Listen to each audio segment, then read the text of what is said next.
I remember the time when I went to New York City for a family vacation with my mother and my sister. And this was about back in 2009, so I was about 9 years old. And we went to all the basic tourist attractions there in New York City, like Times Square, Statue of Liberty, and also Ellis Island.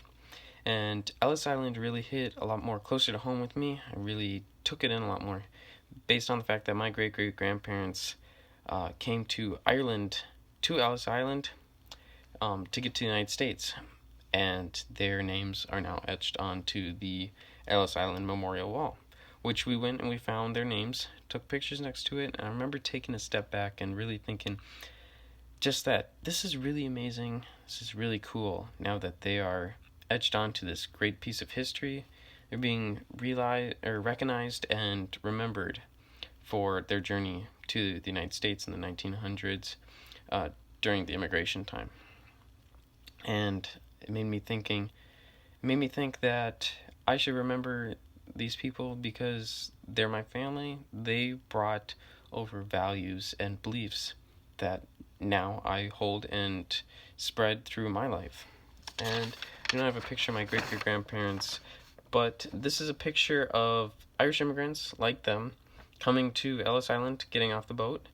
And I really connected with this picture a lot more because the title is called Remembering Where We Came From. And it's exactly what I did when I saw my great-grandparents' name on the Ellis Island wall.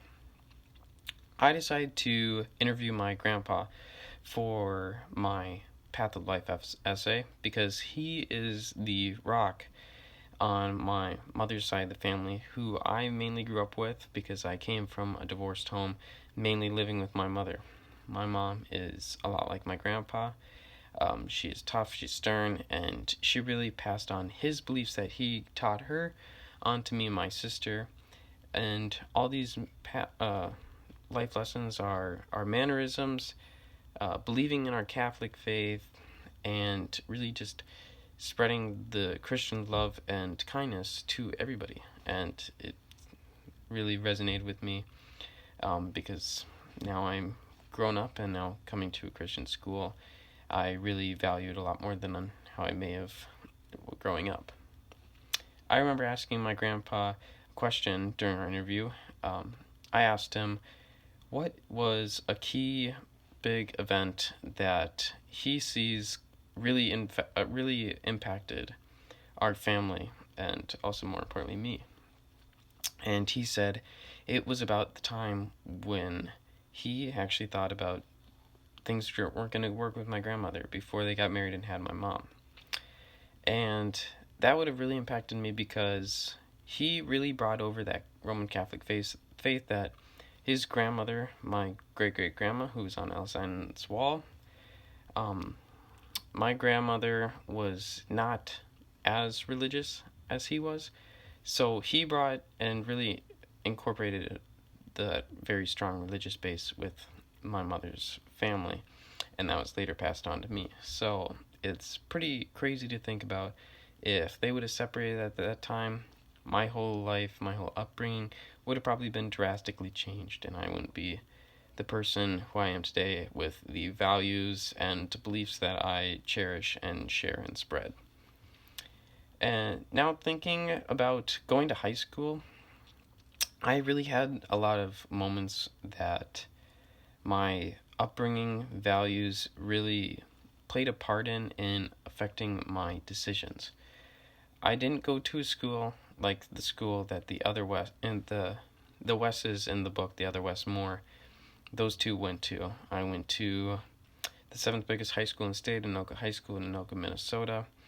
And a lot of those kids are a lot like me. They are from middle-class homes, so not impoverished like the Wesses in the book. But there was still drugs and alcohol throughout our school. It was a little bit of the norm, and I actually was friends with a lot of people who did take part in that. I thankfully did not, but there was a lot of times where I almost broke and I almost did take part in it because they were my friends and I felt like I wasn't maybe impressing them enough, wasn't fitting in with them enough. But that didn't make them bad people. It just, the choices that they made, I saw as bad, mainly based on my family upbringing. I was taught these were wrong. It's against the Catholic, or it's against my Christian belief. And I just remember, or I can just think about my grandfather. If he would have ever found out that I took part in any of that, he would be very upset, and he would probably hit me on the back of the head.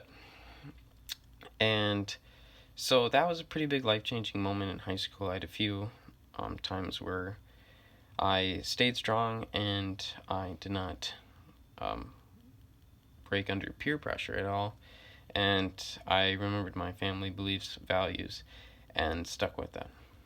So that overall is pretty much the story of how my family beliefs and values were passed on to me, and how I really incorporate those in my day-to-day life. And now doing this presentation, or doing this speech and the paper, I really start thinking about how I should never lose the values that my great-great-grandparents brought over with them, because they had to sacrifice a lot to bring my family over here, and they stayed strong and stayed true to who they are. And I believe that I should stay true to who I am and the family values and beliefs that I hold dear to myself. Thank you.